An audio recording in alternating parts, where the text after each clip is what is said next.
did go to Jones. Went to Jones. I shouldn't tell you this, but I got my PhD at Jones. It's a 2-year college, so. No, ma'am. No. Actually, it's a 5-year college. Okay. How many degrees do you have? I've got several AA degrees. I went to Jones the first 2 years and thought I wanted to go to med school, and got into calculus and realized that I really didn't want to do that quite as bad as I thought I did. Is Miss Wright still teaching? Okay. I had Miss Wright, and she changed my mind. Then I decided to go back, and I thought, well, I'll go to business.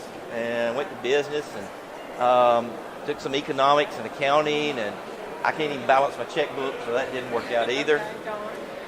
And so stayed there actually I didn't get an AA degree from that. And then just went for a couple semesters and played racquetball and accounting. And then went back and went into nursing, and then went to Southern, and then got my nurse practitioner from there. And up until just a couple of years ago, his wife was director of the RN program, and his 2 sons, graduates of Jones. Yep. We appreciate your support. Well, you're more than welcome. So. And another question is, do you think you'd be here without Jones?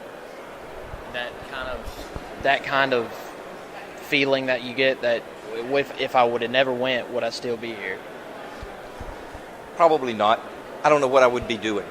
You know, you always have to go back and think, if I wasn't doing what I was doing right now, what would I be doing? And who knows? I've always known that I wanted to do something medical related. But with me living 2 minutes away from Jones, it was extremely convenient. You know, if I lived in Hattiesburg and was 2 minutes away from USM, I would have probably gone there. But Jones, I think, plays a huge role in that transitional from high school to college development. And from that 18, 19-year-old, both my sons went to Jones. Both of them were president of the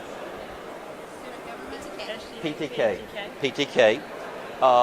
And that was probably the most important thing for both of them. One of my sons was a little bit on the quieter side, very controlled, halfway. But anyway, he got involved in PTK and became president, and he's doing great and wonderful things. My other son is actually downstairs. He's a pediatrician, and he's downstairs talking about pediatric stuff. And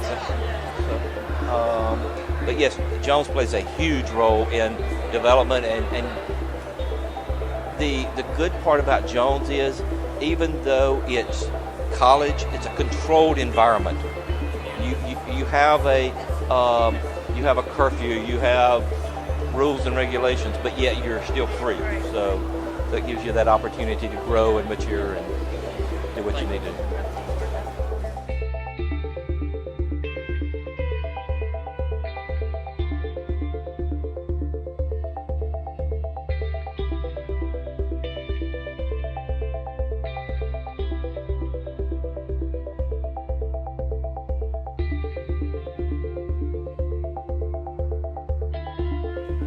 How long has Capital Day been in existence? Do you know, by any chance? Oh my goodness. I think it's been going on at least for 20 plus years.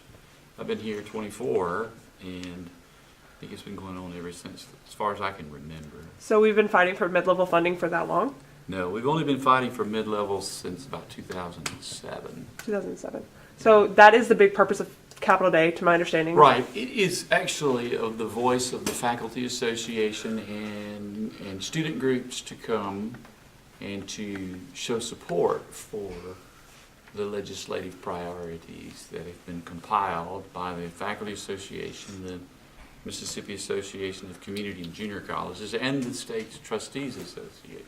So it's where, basically, from what you just told me, where the colleges go and we show our appreciation for our legislators? We show appreciation, but we want to show what our priorities are and what we need in our legislative request, and to show support for that.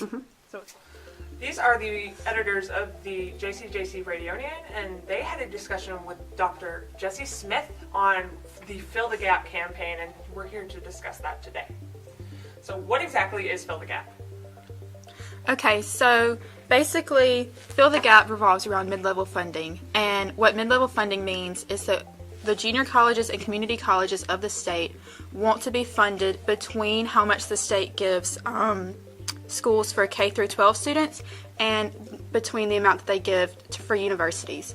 So right now we are underfunded because we are funded less than the students are for K through 12, and so we just want to get to that point and get the money that we deserve.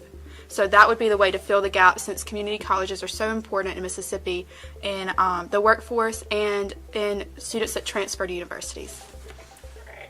So what exactly is the most important thing you think you guys learned from Fill the Gap? I think that it was important to learn just how many people go through the community college system, and because it is a pathway for people who can't always afford to go straight to university, and it really shapes those who choose to go to community college first and kind of gives them a stepping stone to become better when they get to a university level. On March 20th, students, faculty, and administrators from community colleges across the state met in Jackson on the steps of the state capitol to ask legislators to fill the gap. In their press conference, they explained that in the past 3 years, extensive budget cuts have put the community college system in jeopardy by laying off faculty and staff and inhibiting the colleges from stimulating economic development.